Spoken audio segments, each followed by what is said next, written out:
할렐루야. 오늘은 수원 온누리교회 성도들이 본당에 올라와서 하나님을 찬양했습니다.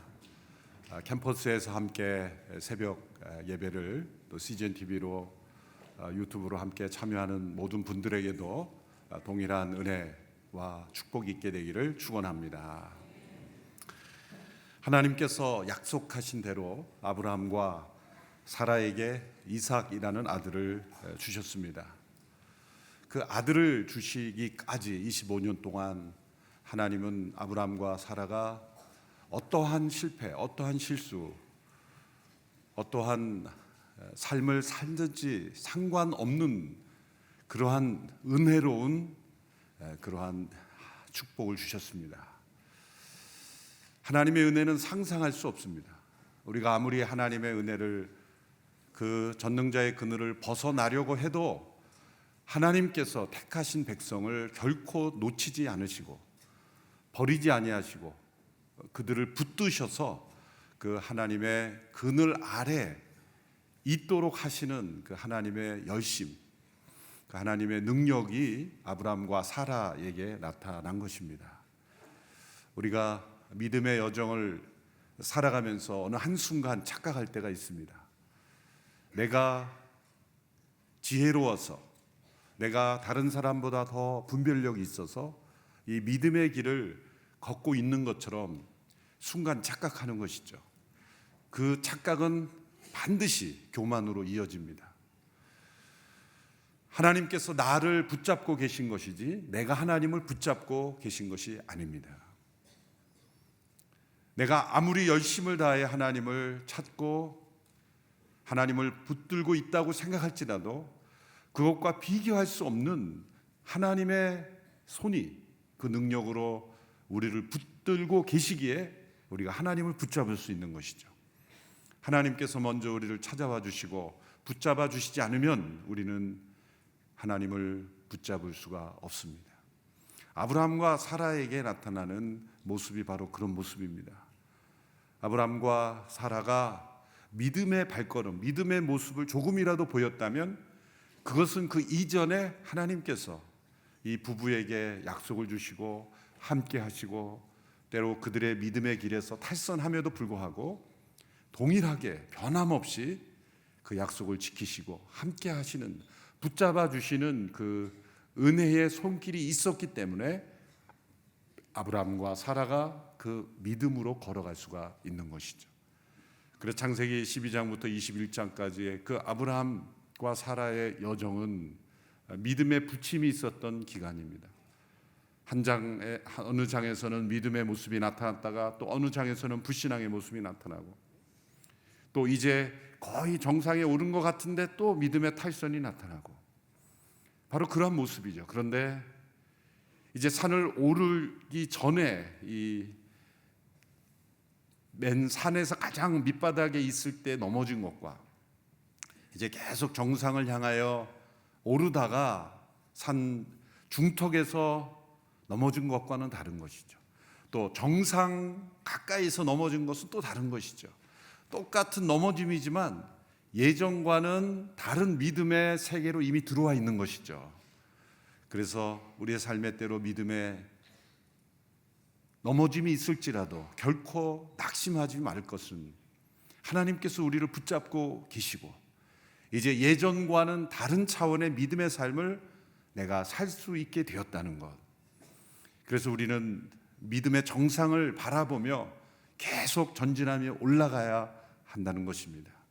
내가 넘어졌다는 것 자체를 바라보며 실망하면 안 되는 것이죠. 내가 이럴 수가 있는가?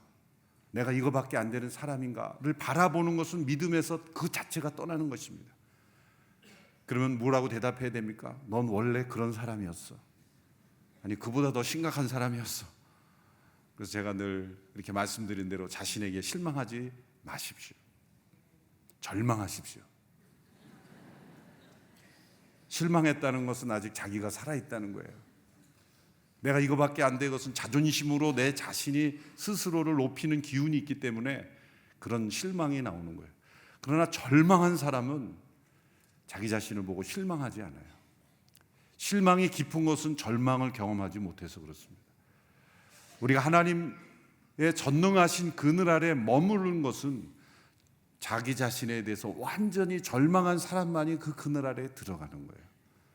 실망한다는 것은 필요할 때만 하나님 그늘 아래 들어갔다가 또 필요 없다고 생각하면 또 나와서 자기 자신의 인생으로 살아가는 그런 삶을 사는 거죠. 하나님 앞에 철저하게 자기 자신에 대해서 절망하고 하나님께만 소망을 두는 우리 모두가 되기를 축원합니다. 약속대로 이제 아브라함과 사라에게 아들이 태어난 사건, 이것이 우리가 곧 맞이할 성탄과 아주 중요한 관계가 있는 사건입니다. 이 대림절을 보내는 이 기간 동안 이 아브라함과 사라에게 약속의 자녀를 주신 사건, 그리고 오늘 우리가 함께 살펴본 창세기 22장의 이 모리아 산의 사건은 우리 신앙생활에 있어서 가장 중요한 말씀 중에 하나라고 말씀드릴 수 있습니다. 창세기 12장의 그 말씀과 이 창세기 22장의 말씀이 이제 바로 연결이 되는 것이고, 그리고 그것이 지금 우리가 예수님을 믿는 이 신앙의 너무 중요한 원리, 복음의 진리를 담고 있습니다.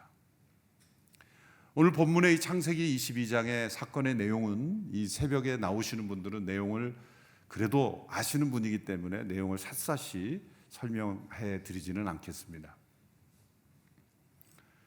하나님께서 아브라함에게 25년 동안 기다려서 태어난 그 아들 이삭을 번제로 제물로 하나님께 바치라라는 명령을 주십니다. 놀랍게도 아브라함은 조금도 주저하지 않고 갈등하는 모습이나 하나님께 대항하거나 어떠한 다른 질문을 던지지 않고 즉시로, 그리고 아무 의문 없이 순종하는 모습을 보이는 사건입니다. 이 사건이 바로 이제 이 땅에 오신 예수님의 오심, 그 탄생과 죽음과 부활을 통해서 바로 우리의 믿음에 직결되는 귀한 사건을, 귀한 계시를 우리에게 주시는 사건이라고 우리는 잘 이해를 해야 합니다. 먼저 오늘 이야기 가운데는 우리가 풀어야 될 두 가지 중요한 딜레마가 나옵니다. 첫 번째 딜레마는 하나님께서 어떻게 사람을 생명으로 바치는 이런 비윤리적인 명령을 내릴 수 있단 말인가 라는 딜레마입니다. 그래서 성경을 윤리적, 사회적 시각으로만 보는 분들은 이래서 구약 성경은 열등한 책이야. 그래서 진화론을 종교에까지 대입을 해서 구약과 신약을 대조해 보면 신약의 하나님은 사랑의 하나님, 포용의 하나님이고 구약의 하나님은 진노의 하나님, 그리고 차별의 하나님, 그리고 이렇게 저주의 하나님, 심지어는 아들을 제물로 바치라고 그렇게 요구하는 비윤리적인 신이다. 그래서 이렇게 신도 진화한다. 이런 얼토당토 않는 논리를 풀어가는 것은 이 복음을 이해하지 못하기 때문입니다.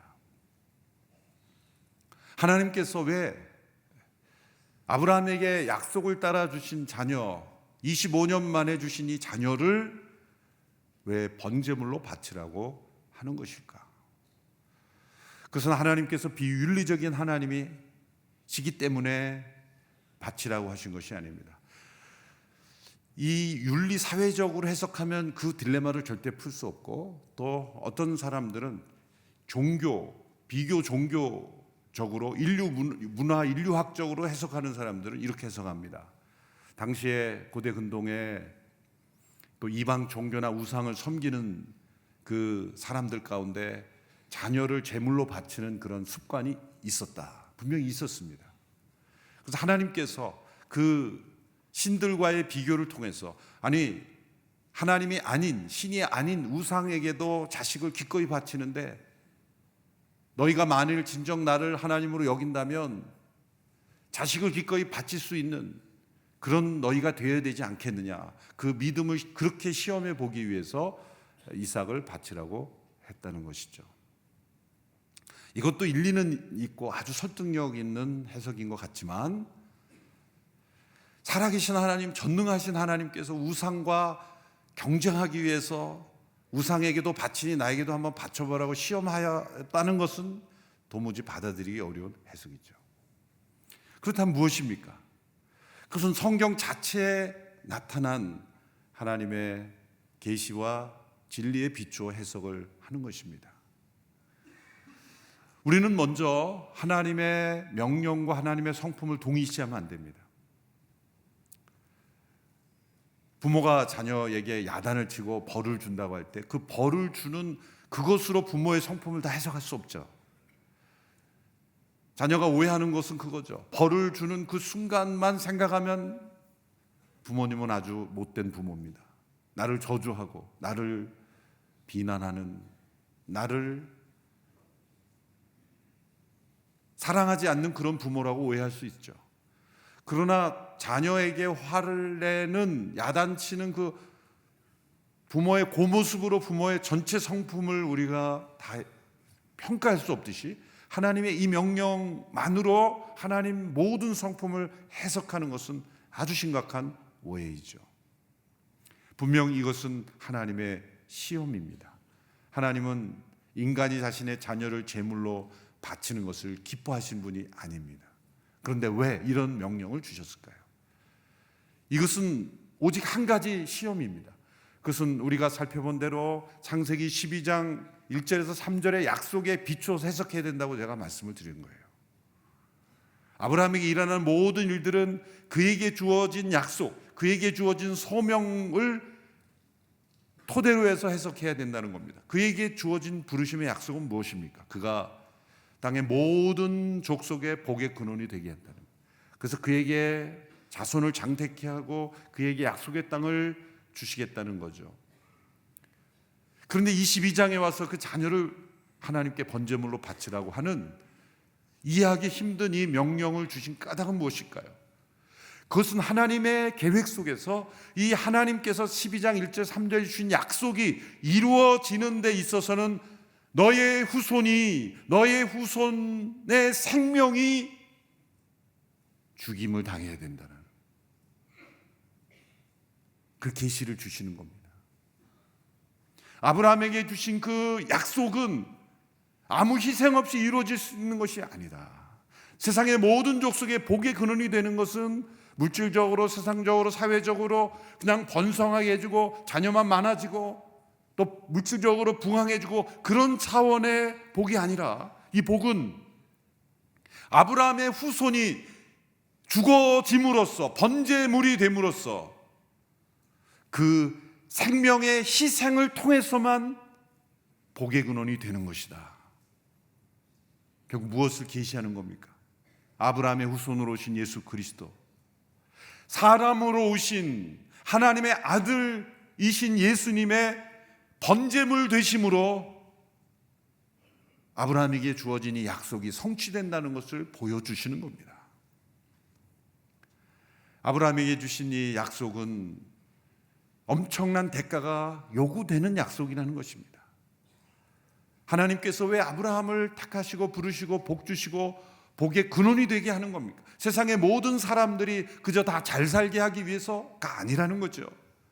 이 복의 실체는 생명을 희생하시는 하나님의 사랑을 통해서 모든 사람들에게 참된 생명이 전해지는 복이라는 것입니다.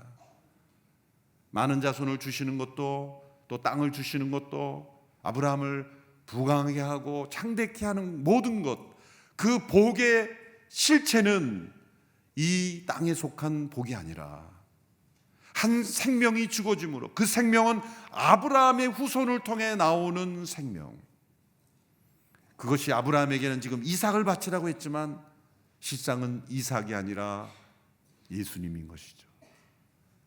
이삭과 예수님은 공통점이 있습니다. 둘 다 약속의 자녀입니다.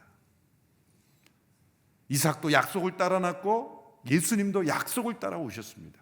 그리고 이삭에게 주어진 모든 약속은 다 예수님을 향하고 있었습니다.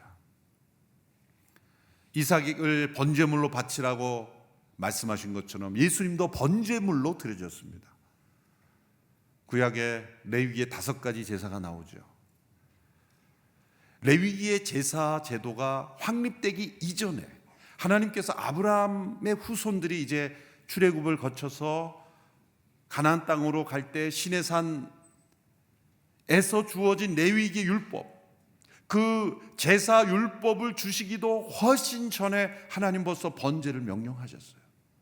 그러면 구약의 레위기에 주신 모든 율법, 제사 제도는 무엇을 뒷받침하는 겁니까? 이 명령을 뒷받침하기 위해서 제도를 만든 거예요. 제도 자체를 위해서 제도를 만든 게 아니라 이 계시를 뒷받침하기 위하여 제사 제도를 만든 거예요. 그래서 레위기에 나타난 5가지 제사, 번제, 소제, 화목제, 속건제, 속죄제, 이 5가지의 제사는 바로 예수님의 십자가의 죽음을 계시하는 제사인 것입니다. 그 중에 첫 번째 번제, 그것은 영어로는 burnt offering, 그건 모든 걸 다 태운다는 거예요. 모든 걸 다 불태워버리는 거예요. 인간적으로 볼 때는 다 불태워 없어지는 거예요. 건질 게 하나도 없어요. 뭐 거기서 양이 번제로 불태워졌으면은 뭐 양고기라도 좀 먹을 게 있나? 없어요. 다 불태워진 거예요. 아무것도 먹을 수 있는 것도 없고 다 재료변에서 불태워진 것을 하나님은 내가 다 받은 것이다. 인간적으로 볼 때는 불타서 없어졌는데 하나님 볼 때는 내가 다 연락한 것이다. 그래서 번제를 쉽게 이해하려면 이렇게 풀어서 기억하면 됩니다. 국물도 없는 제사다. 우리에게 떨어지는 게 아무도 없어요. 소제, 화목제 다 우리에게 뭔가 있어요. 제사장에게도 돌아갈 몫이 있고 예물을 드리는 사람에게도 특별히 화목제가 제일 많아요. 화목제, 그것은 하나님과 우리와 더불어 하나됨으로 함께 식사하는 제사, 펠로우십 오퍼링이라고도 하죠. 펠로우십 오퍼링, 교제의 제사다. 그것은 예수님이 화목제물 되심으로 하나님께 드리기도 하지만 우리에게도 양식이 되는, 그래서 하나님과 제사장과 예물을 드린 사람이 함께 그 제물을 공유하고 식사하는 제사, 그것이 제사가 되는 제사. 예수님께서 제자들과 함께 식사하시면서 받아 먹으라 이것은 나의 몸이다, 받아 마시라 이것은 나의 피라 말씀하셨을 때 그것은 예수님이 화목 제물이 되셨다는 거예요. 나를 먹고 마심으로 너희는 하나님과 교제할 수 있다. 이것이 화목 제물 되신 예수님의 성취를 의미하는 거죠. 이제 레위기 율법으로 가면 또 그거 하다가 끝나니까 다시 나와야 됩니다. 이제 자, 다시 돌아와서 번제물로 이삭을 바치라고 한 것은 바로 장차 오실 예수님, 아브라함의 후손으로 오시는 그 예수님의 생명이, 아브라함의 후손이며 동시에 하나님의 아들이신 그 예수님의 생명이 희생되어야 이 아브라함에게 준 모든 약속이 다 실현되는 것이다. 이것은 반드시 있어야 되는 사건이라는 것을 미리 계시하신 시험이라는 것입니다. 그러나 이것은 분명히 시험입니다. 아브라함에게 실제로 이삭을 죽이라고 한 것이 아니라 그 시험을 통해 계시하시고 그 시험을 중단하신 거죠.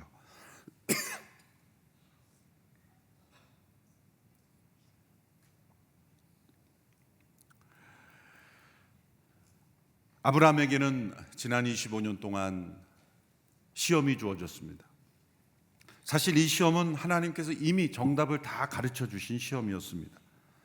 시험은 단 한 가지 문제뿐이었습니다. 전능하신 하나님의 능력을 믿는가, 그분의 그늘 아래 머무는가. 믿음으로 그분의 그늘 아래 머문다는 것은 그분의 약속을 붙잡는다는 것이고 그분을 신뢰한다는 것입니다. 아브라함은 이 시험을 통과했습니다. 25년 동안 그가 그 약속을 통해 하나님의 그늘 아래 머물렀다라는 증거가 여기서 나오는 것입니다. 하나님이 이 시험을 주셨을 때 아브라함은 별다른 고민이 나타나지 않습니다. 아침에 일찍이 일어나, 3절의 말씀을 보면 아침에 일찍이 일어나 출발했다고 기록하고 있습니다. 두 번째 딜레마가 있습니다. 두 번째 딜레마. 첫 번째 딜레마는 사회 윤리적 관점으로 볼 때 이해하기 어려운 딜레마였어요. 그것은 독생자 예수 그리스도의 그 생명이 반드시 죽어져야 하나님의 약속이 성취되고 구원이 이루어진다는 것을 보여주기 위해서 주어진 것이라고 이 딜레마를 해석해야 된다고 말씀드려요. 두 번째 딜레마는 뭐냐면 이것은 성경과 신학적인 관점의 딜레마입니다. 그것은 이삭이 번제물로 바쳐져 죽게 되면 문제가 생깁니다. 그것은 아브라함에게 주신 하나님의 약속이 아브라함 입장에서 볼 때는 사라지는 것이죠. 이 자녀를 주신다고 그렇게 약속하시고 반드시 내 몸에서 날 자가 너의 상속자가 된다고 했는데 하나님의 약속을 따라 세상에 태어난 이 이삭이 번제물로 바쳐져 죽게 되면 하나님의 약속은 어떻게 되는 겁니까? 심각한 딜레마가 생기는 거죠. 하나님의 약속과 하나님의 명령이 서로 충돌되는 것입니다. 아브라함의 두 번째 딜레마입니다. 하나님의 약속과 하나님의 명령이 서로 상충되는 겁니다. 우리 믿음의 시험에서 나오는 마지막 시험 문제가 바로 이러한 맥락의 시험입니다. 하나님께서 나에게 계속 주신 약속과 지금 나에게 주어진 즉각적으로 내가 순종해야 될 명령이 서로 어긋나는 것처럼 보일 때 나는 어떤 선택을 해야 하는가라는 문제입니다. 아브라함은 이 문제를 어떻게 해결하였습니까? 아브라함은 약속을 믿는 것과 약속하신 분을 믿는 것을 구별했습니다. 새벽이기에 집중해서 생각해 봐야 됩니다. 약속을 믿는 것과 약속하신 분을 믿는 것을 구별했다. 이 뜻이 어떤 의미입니까? 이 문장이 우리는 약속을 믿지만 더 중요한 것은 그 약속을 믿는 것 위에 계신 약속하신 분을 믿는 거죠. 그렇죠? 그래서 때로 하나님의 약속이 주어져 있지만 그 약속하신 분이 또 다른 명령을 하실 때는, 근데 그 명령을 내가 이해할 수 없을 때는 무엇을 따라야 돼요? 약속하신 분을 따라야 된다는 거예요. 아브라함이 그동안 훈련을 통해서 나에게 준 약속, 하나님이 분명히 내 몸에서 태어날 자가 후손이 된다고 하셨는데 아니 이 이삭을 번제로 바치라고요? 그러면 약속이 문제가 생기네? 안 되죠. 그렇게만 했다면 명령에 순종할 수가 없잖아요.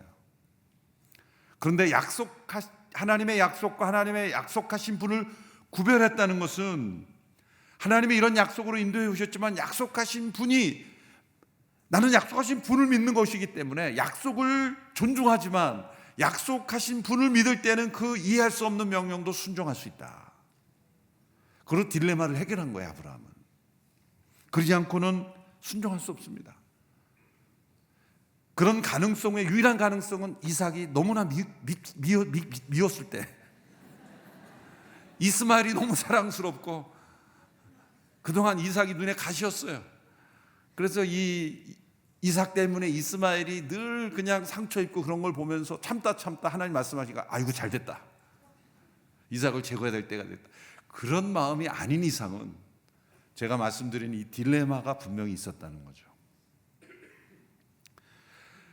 아브라함은 분명히 약속하신 그분을 믿었고 약속이 무너지는 것 같은 상황이지만 그보다 더 크신 하나님 약속하신 그분을 믿으면서 행동했다는 증거가 있습니다.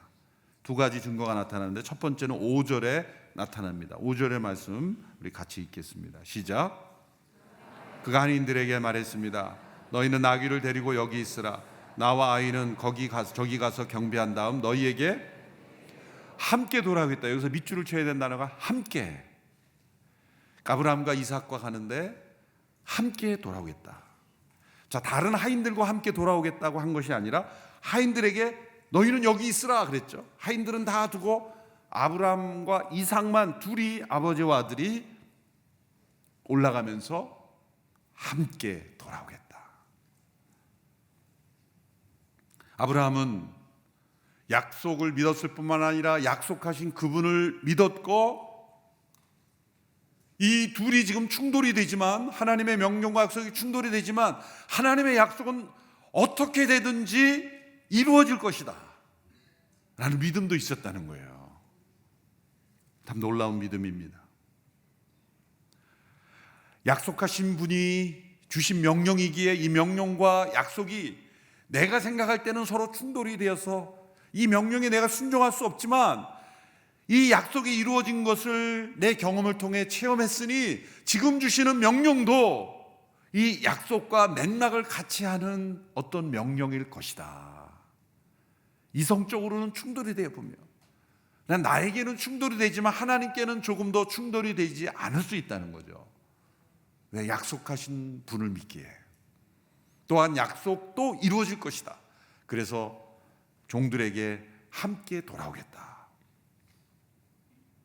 만일 창세기 12장부터 21장까지의 스토리가 전혀 없이 22장부터 시작됐다면 아브라함은 절대 순종할 수 없을 겁니다.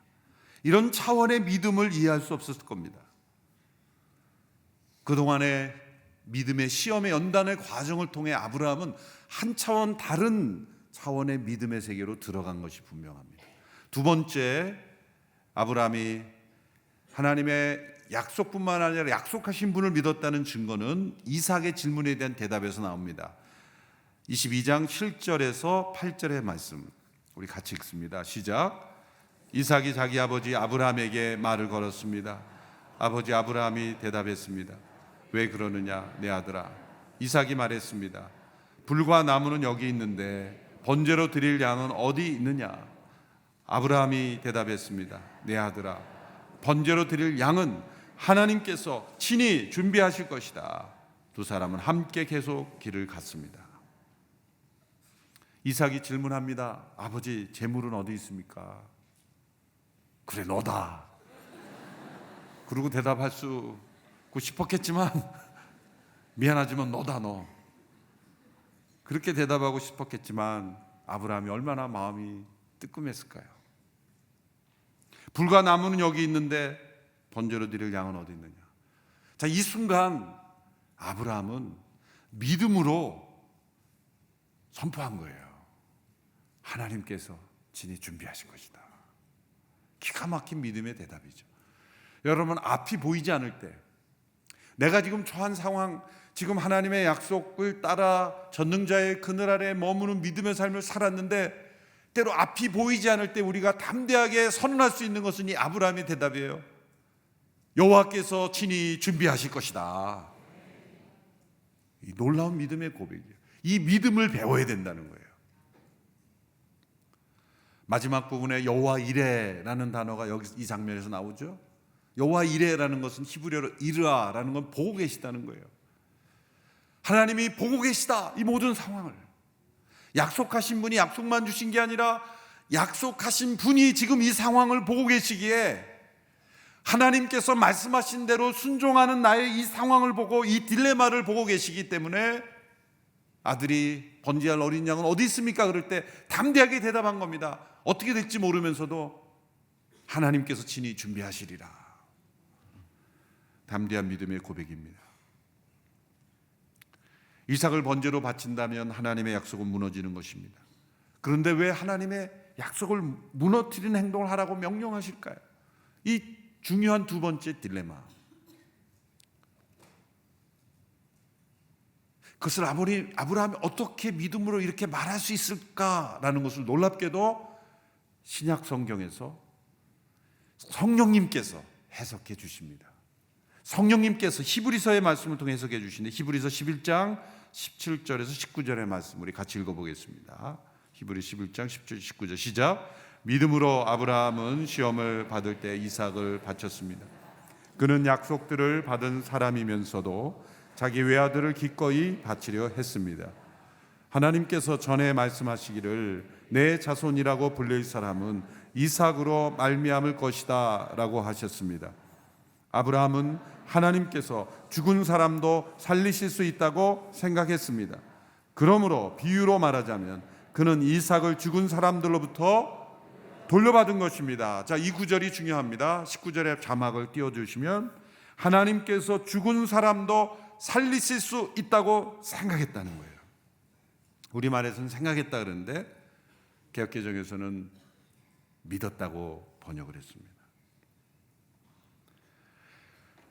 아브라함은 이 하나님의 약속과 지금 주어진 명령이 충돌되는 것인데 이 딜레마를 어떻게 해석했다고 했습니까? 자, 분명히 여러 번 이삭이 약속의 자녀이고 그 약속의 자녀를 하나님이 분명히 주셨습니다. 그런데 그 약속의 자녀를 번제물로 바치라고 하고 그 이삭을 통해서 분명히 그 후손이 이삭으로 말미암을 거라고 했으니 이삭은 살아야 되는 거예요.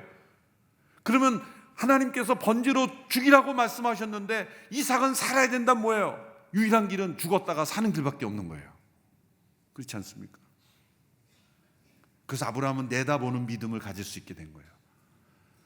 아, 이삭은 어차피 죽은 몸 가운데 태어난, 불가능해서 가능으로 태어난 하나님의 전능하신 능력으로 태어난 아들이고, 자, 그 아들이 반드시 살아 있어야 하나님의 주신 약속이 이루어지는데 그 약속이 무너지는 것 같은 명령을 내리시는 거예요. 그러면은 내가 이 명령에 순종하면 이삭은 죽게 되는데 그러면 끝나는 것인가? 그렇지 않다. 이삭으로 말미암아 내 자손이 있을 것인데 하나님은 전능하심으로 이삭을 살리시면 되는 건 아닌가?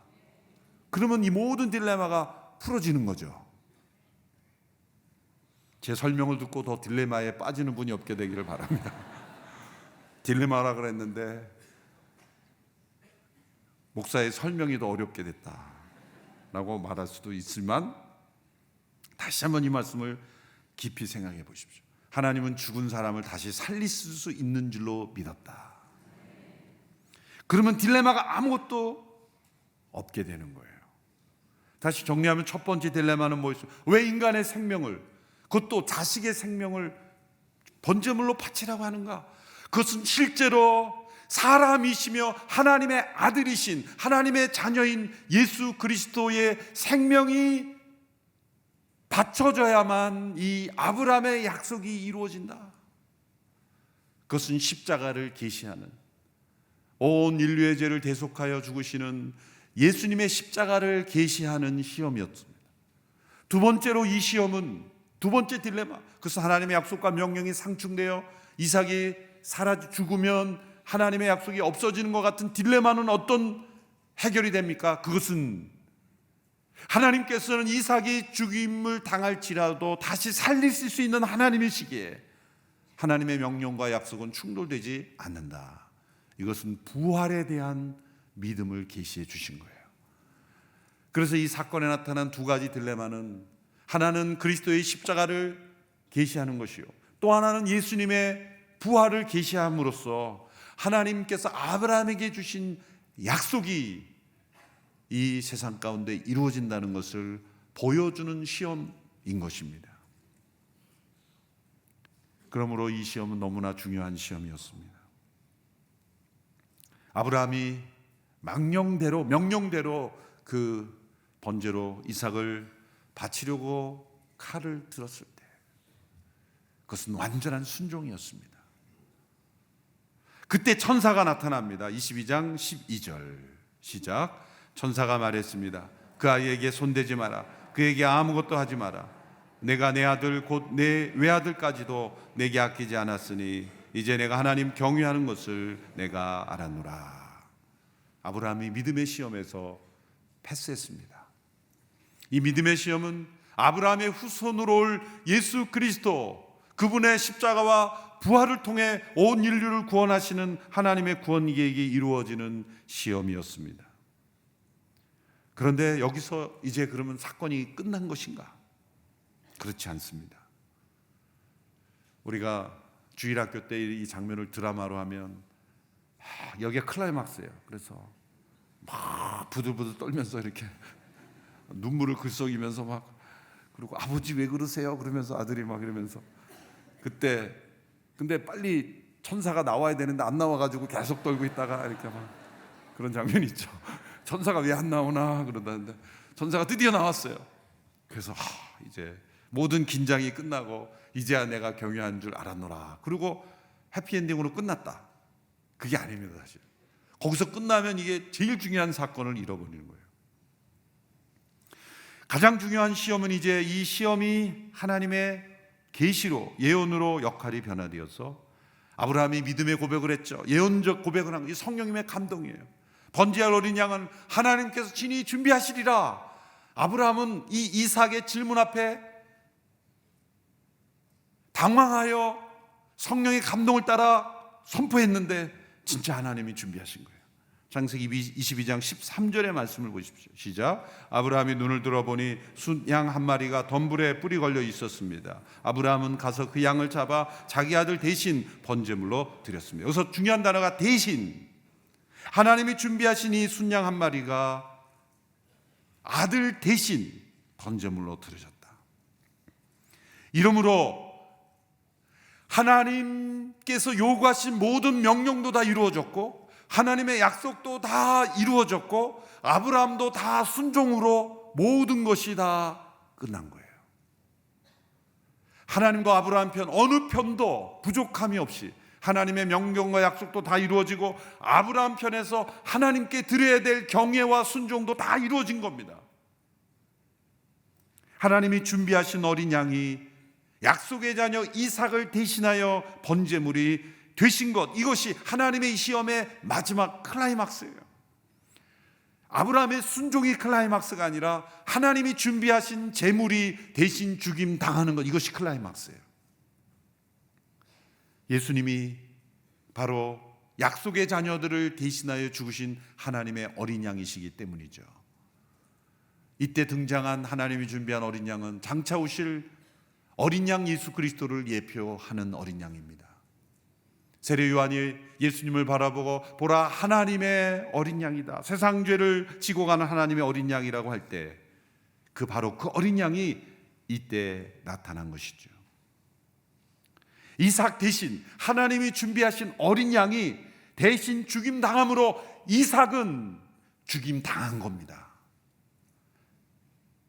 그것은 단지 시험 차원이 아니라 하나님이 이삭이 드려져야 한다라는 그 말씀 그대로 드려진 겁니다. 제물이 바뀌었을 뿐이에요. 여러분, 우리가 예수님께 값없이 의롭다함 받은 것은 하나님이 우리의 죄를 눈 감아 준 것이 아닙니다. 죄가 있는데 죄가 없는 것처럼 눈 감아 준 용서가 아닙니다. 그것은 어린 양 대신 예수께서 이삭을 대신하여 죽으신 것처럼 우리를 대신하여 십자가에서 우리 대신 죄값을 치르셨기 때문에 우리를 용서하시게 된 거예요. 우리에게는 값없이 의롭다함을 받은 거지만 예수님은 자신의 생명을 들여 우리를 의롭다 하신 것입니다. 이삭을 대신하여 어린 양이 죽임 당한 것입니다. 그래서 믿음의 마지막 시험은 하나님이 하신 이 제물의 교체, 제물의 교체를 믿음으로 받아들이는가. 구원이란 교체의 사건입니다. 하나님께서는 그분의 아들과 우리를 교체하신 것입니다. 우리가 있어야 될 그 십자가에 하나님의 아들을 달리신 것입니다. 그러나 그것으로 끝나지 않습니다. 아브라함이 이 딜레마를 해결한 것처럼 하나님의 아들이 죽임당하면 그 모든 것이 끝나는 것이 아니라 그분의 죽으심 가운데 다시 부활하심으로 하나님의 약속이 성취되온 것입니다. 예수님의 십자가의 죽음은 마땅히 죽어야 되는 거룩하란 하나님의 명령에 따른 하나님의 명령이 이루어진 사건이에요.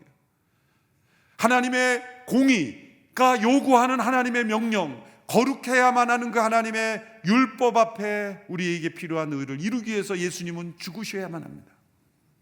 그러나 그것으로 끝나지 않습니다. 그것으로 죽는 것으로 끝난다면 하나님의 약속이 사라지는 거예요. 그러나 그분이 다시 부활하셨기에 하나님의 약속은 우리에게 성취된 것입니다. 이삭이 죽은 것과 다름없었으나 다시 살게 된 존재가 된 것처럼 십자가에서 죽으신 어린 양 예수님이 다시 3일 만에 부활하심으로 하나님의 모든 약속이 이루어졌고 예수님 안에 그 모든 약속이 이루어졌고 그리고 예수님을 믿는 우리 모두가 다 아브라함의 자손이 되어 이 약속의 축복을 믿는 자들이 되었다는 거죠. 그러므로 전능자의 그늘 아래 머무는 삶이란 바로 날마다 이 골고다 언덕에 오르는 것입니다. 예수님의 십자가 앞에 나가는 것입니다. 그 예수님의 십자가가 나를 대신하여 죽으신 어린 양의 죽음이라는 것, 그리고 그분의 부활이 하나님의 모든 약속을 그리스도 안에서 이루신 부활이라는 것, 우리 모두를 다 하나님께서 약속의 자녀로 부르셔서 이 놀라운 십자가 부활의 축복을 누리게 하셨습니다. 이 사건을 통해서 창세기 12장 1절에서 3절의 말씀, 땅의 모든 족속이 너를 통하여 복을 얻게 될 것이다. 그리고 그 약속은 영원한 약속입니다. 이 땅에서의 십자가 부활을 믿는 이들이 바로 영원한 언약의 백성이 되는 것이죠. 이 땅에서 영원으로 들어가는 유일한 길, 유일한 진리, 유일한 문이 되신 예수님을 보여주기 위해서 하나님은 아브라함을 택하셨고 그 아들을 25년 만에 주셨고 그 아들을 번제로 바치라고 했고 그 아들을 대신하여 제물을 주신 것입니다. 얼마나 놀라운 계시입니까? 하나님의 말씀 앞에 전율하며 전능하신 분이 예수님을 통해 우리를 그분의 그늘 아래 초대하신 초대를 받아들이고 그분 안에 거하며 그분을 믿음으로 살아가는 우리 모든 성도들이 되기를 축원합니다. 기도하겠습니다. 살아계신 하나님 앞에 우리에게 약속을 주신 은혜 앞에 감사하며 기도하며 나가기를 원합니다. 하나님의 어린 양 되신 예수 그리스도를 통해 우리에게 주신 약속이 얼마나 놀랍고 보배로운지요. 우리에게 주시는 모든 명령이 때로 이해되지 않지만 우리는 약속하신 그분을 믿기에 그 명령에 순종할 수 있음을 믿습니다. 그리스도의 십자가 부활을 통해 우리에게 주신 이 놀라운 은총, 우리의 죄를 온전히 용서하시고 우리에게 영원한 생명을 주시며 아브라함과 사라에게 죽은 자 다름없던 그 몸의 생명을 잉태케 하신 것처럼 동정녀 마리아에게 그 생명을 잉태케 하신 것처럼 우리의 죽은 이 육신 가운데 영원한 생명을 잉태케 하시는 전능하신 하나님을 찬양합니다. 이 새벽에 전능하신 하나님의 그늘 아래 머물기를 원합니다. 예수 그리스도 안에 주어진 이 새 언약의 축복 아래 거하기를 원합니다. 땅의 모든 열방의 복의 근원으로 부르심 앞에 순종하기를 원합니다.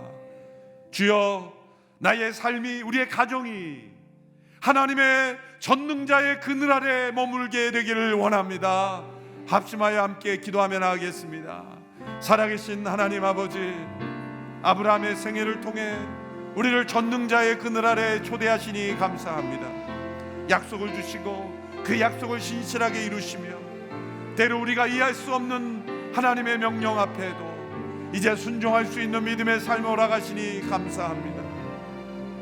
하나님의 어린 양 되신 예수 그리스도, 그분을 이 땅에 보내시고 그분을 통해 우리에게 이루신 놀라운 하나님의 구원에 찬양하며 전능자의 그늘 아래 머무는 우리의 삶이 되기를 원합니다. 하나님 아버지, 이 새벽에 하나님 앞에 나온 주의 백성들, 전능하신 하나님의 약속을 붙잡고 나가기를 원합니다. 상황에 휩쓸리고 이 세상의 문화에 휩쓸리지 아니하게 오직 하나님 그분만을 바라며 그분의 신실하심을 바라며 그분의 약속을 주장하며 믿음으로 걸어가는 사람들이 되기를 원합니다. 하나님의 어린 양 예수, 그분께서 우리를 대신하여 십자가에 죽으셨습니다. 우리를 대신한 번제물이 되셨습니다. 우리가 마땅히 죽어야 될 죽음을 대신 죽으셨습니다. 부활하셔서 우리에게 영원한 생명을 주심을 감사합니다. 주님의 죽으심, 주님의 다시 사심이 우리에게 능력이 되게 하시고 전능하신 그분의 그늘 아래 머무는 축복이 되게 하여 주시기를 원합니다.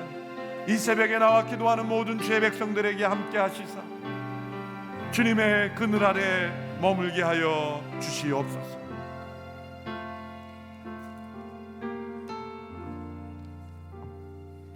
계속해서 우리가 약속하시고 약속을 이루어 주신 그 하나님의 구원의 은혜를 기억하며 나아가기를 원합니다.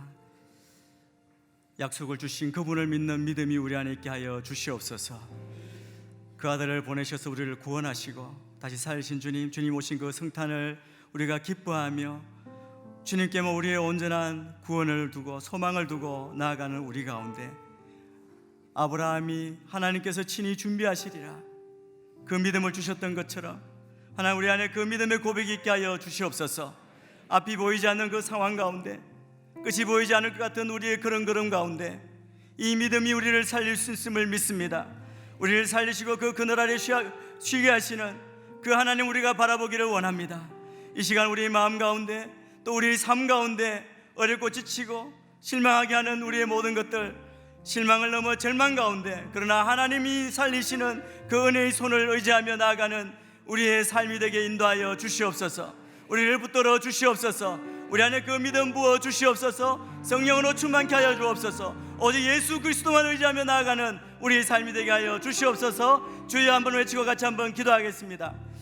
주여, 하나님 아버지, 우리가 약속을 이루실 주님을 신뢰하며 믿음의 고백을 드리며 주님 앞에 나아가기를 원합니다. 약속을 주신 그 하나님을 믿는 믿음이 우리 안에 일어나게 하여 주시옵소서. 성령의 감동하심으로 아브라함이 고백했던 그 고백처럼 하나님께서 이루시고 하나님께서 세우시고 하나님께서 다시 받으실 그 모든 것 바라보며 우리가 나아가게 하여 주시옵소서. 이 시간 하나님 앞에 나와 그 믿음으로 고백하며 기도하는 주의 백성들 가운데 주여 힘주시고 성령으로 충만케 하여 주시고 주님만 확실히 믿는 믿음으로 더하여 주시옵소서. 앞이 보이지 아니하고 지치고 상한 심령들 주님만 바라보며 주의 은혜를 갈망하며 나온 하나님의 백성들입니다. 하나님 아버지, 저들 가운데 하나님 소망의 빛을 비춰주시고 주의 날개 안으로 숨어들며 주님 지키시는 그 요새 안에 거하는 저희들에게 인도하여 주옵소서. 주님만이 나의 방패시며 요새시며 산성이시며 힘이심을 고백합니다. 하나님 아버지, 세상의 어떤 것도 우리를 흔들 수 없음을 고백하며 하나님 믿음으로 선포하며 나아갑니다. 여호와의 산에서 준비되리라. 여호와의 일이 하나님을 바라보며 우리가 그 믿음으로 하나님의 모든 삶 가운데 승리하며 나아가는 저희들에게 축복하여 주옵소서. 오늘도 우리의 기도의 문을 열어주셔서 우리가 구하며 간구하는 모든 것마다 하나님 응답하여 주시고 말씀하여 주시고 주의 영으로 온전히 새롭게 하여 주셔서 하나님께서 이루시는 놀라운 일들을 보며 나아가게 하여 주옵소서. 우리 인생이 우리의 상황과 우리의 문제가 아니라 하나님의 약속이 우리의 인생을 끌어가며 주님만 따라가며 주께서 이루시는 것을 보며 나아가는 우리 모든 주의 백성들에게 축복하여 주시옵소서. 이 시간 이 나라의 민족을 위해 기도할 때 특별히 오늘은 통일을 위한 기도를 하기를 원합니다. 주님께서 여호와 이레 하나님께서 친히 준비하시는 줄 믿습니다. 이 믿음의 고백으로 이 민족을 향한 주님의 뜻이 온전히 이루어지며 이 땅 가운데 온전한 통일이 이루어지게 하여 주옵소서. 동방의 예루살렘으로 불렸던 그 평양 땅, 하나님의 영광이 가득했던 믿음의 백성들이 몰려들던 그 땅이 이제 우상으로, 하나님 이념으로 또한 죄악으로 가득한 곳이 되었습니다. 김일성 가문의 우상이 사라지고 만왕의 왕이신 예수님을 높이는 교회들이 세워지게 하여 주시옵소서. 하나님, 남북한이 경쟁하고 비판하고 싸움을 거치고 진정한 대화와 평화의 거리로 나아가게 하여 주옵소서. 하나님, 탈북민들을 돕는 선교사님들을 도와주시고 기억하시고 그들의 섬김을 통해 더 많은 탈북민들이 대한민국으로 나와 주님 앞에 나오게 하여 주옵소서. 이 백성이 하나님을 두려워하고 경외하는 백성으로 서게 하여 주시고 우리가 먼저 하나 되며 주님께서 이루실 일을 바라보며 기도하며 주님께서 반드시 이루실 그날을 바라보며 나아가는 저희가 되게 하여 주시옵소서. 우리가 이 나라 이 백성 또 특별히 통일을 위하여 이 시간 주의 이름 한번 크게 외치고 기도하겠습니다. 주여, 하나님 아버지, 어둠 가운데 있는 이 땅 북한 땅을 주님 불쌍히 여기시고 하나님 그 땅에 주의 영광이 다시 회복되게 하여 주시며 하나님 이 민족 가운데 다시 통일의 역사가 일어나게 하여 주시옵소서. 여호와 이레 하나님, 주님께서 미리 준비하신 그 믿음의 고백으로 우리가 나아갑니다. 하나님께서 예비하신 방법으로 하나님의 뜻대로 하나님 우리가 온전히 주의 대한 백성으로 주의 나라 이루어가게 하여 주시고 하나님 열방 가운데 주의 이름을 선포하는 백성에게 인도하여 주옵소서. 하나님, 비판하고 다투고 싸우는 갈등하는 관계에서 회복과 협력과 대화의 관계로 일어나게 도와주시고 하나님, 교회가 사라진 그곳에 주의 교회가 세워지며 주의 이름이 높임을 받으시며 모든 우상과 더러움이 떠나며 죄악이 떠나며 인간의 탐욕이 떠나며 온전히 주님의 영광만 드러나는 은혜가 있게 하여 주옵소서. 아버지 하나님, 주님 그 땅을 버리고 자유를 찾아 나온 모든 탈북민들을 지켜주시고 또 없는 주의 백성들 선교사님들을 붙들어 주시며 주님 주의 복음으로 한 말씀으로 온전히 새롭게 된 은혜가 저들 가운데 있도록 인도하여 주시옵소서. 우리의 10년 가운데 하나님의 그 약속을 믿고 이 민족을 향하신 주의 계획을 믿고 주의 뜻을 이루어가는 저희가 될 수 있도록 주의 은혜를 더하여 주시고 역사하여 주시옵소서. 기름 부어 주시옵소서.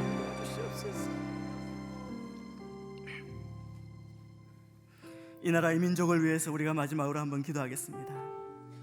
이 백성의 갈등과 문제와 아픔을 아시는 주님, 이 땅을 고쳐 주시옵소서. 이 백성을 향하신 하나님의 뜻이 이루어지기를 원합니다.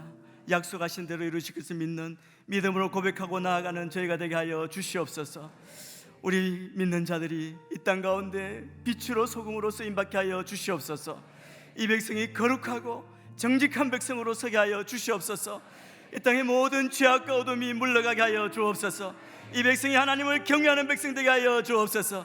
문제보다 크신 하나님, 우리의 모든 다툼과 잘못된 인연과 교만 가운데 우리가 회개하며 주님 앞에 돌이키기를 원합니다. 주님을 바라보게 하시고 이 땅 가운데 하느님의 놀라운 이름이 높임을 받으시며 이 땅에 주의 영광을 드러내게 하시고 이 땅의 교회가 하나님의 복음을 증가하며 우리가 먼저 회개하여 주의 영광을 드러내는 교회 되게 하시고 우리 믿는 자들이 이 무너진 곳을 막아서는 중보자의 사명 감당케 하여 주옵소서. 우리 주신 사명 깨닫게 하여 주시고 우리 주신 약속을 붙들고 나아가는 저희가 되게 하여 주시옵소서. 이 나라 이 백성을 위하여 다시 한번 주의 이름 부르며 기도하겠습니다. 주여, 하나님 아버지, 이 땅의 어둠을 불쌍히 여기시고 이 땅의 어둠과 죄악 가운데 우리가 돌이켜 회개하며 주님 앞에 엎드리기를 원합니다.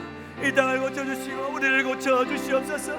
우리가 빛으로 소금으로 이 땅 가운데 썩어져가는 세상 가운데 하나님 우리가 막으며 살리는 주의 백성의 사명을 감당하는 저희가 되도록 역사하여 주시옵소서. 이 땅의 갈등과 다툼과 교만 모든 잘못된 생각과 인연들이 사라지게 하시고 주의 이름만 높임을 받으시며 주님을 두려워하고 주님을 경외하는 백성 되게 하여 주시며 이 백성 가운데 하나님이 약속하신 제사장 나라의 사명이 하나님 온전히 이루어질 수 있도록 우리를 붙들어 사용하여 주시옵소서.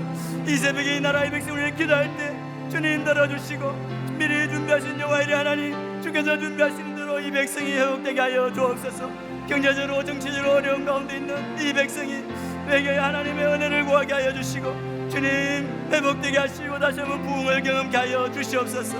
아버지 하나님, 이 백성 가운데 놀라운 경제와 정치와 모든 곳에 하나님의 은혜가 그 영광이 드러날 수 있도록 주님 축복하여 주옵소서. 이 땅의 교회들이 잘못을 회개하며 우리의 사명을 잃어버린 것 회개하며 돌이키게 하여 주시고 이 땅의 교회를 통하여 주님 이 백성이 변화되며 복음을 들으며 특별히 하나님 이 땅의 그리스도의 향기를 바라는 교회 되게 역사하여 주시옵소서. 특별히 하나님 아버지, 우리 믿는 자들을 깨우셔서 중보자로 사용하심을 믿습니다. 파수꾼으로 사용하심을 믿습니다. 외치며 소리치게 하시고 특별히 하나님 아버지, 우리 안에 말씀하시는 주의 은혜를 쫓아 우리가 온전히 설 수 있도록 도와주시며 우리가 이 무너진 것, 이 땅에 무너진 것을 막았을 자를 찾으시는 하나님 앞에 우리가 순종하며 믿음으로 고백하며 엎드리게 하시고 이 땅에 무너진 곳을 막아서는 저희가 되게 하여 주옵소서. 이 새벽을 깨울 때 하나님 주의 성령의 능력이 우리 가운데 임하여서 각자의 10년 가운데 주님 소망을 보게 하시고 평강을 주시고 여호와의 전능하신 그늘 아래 거하는 저희 모두가 되게 축복하여 주시옵소서.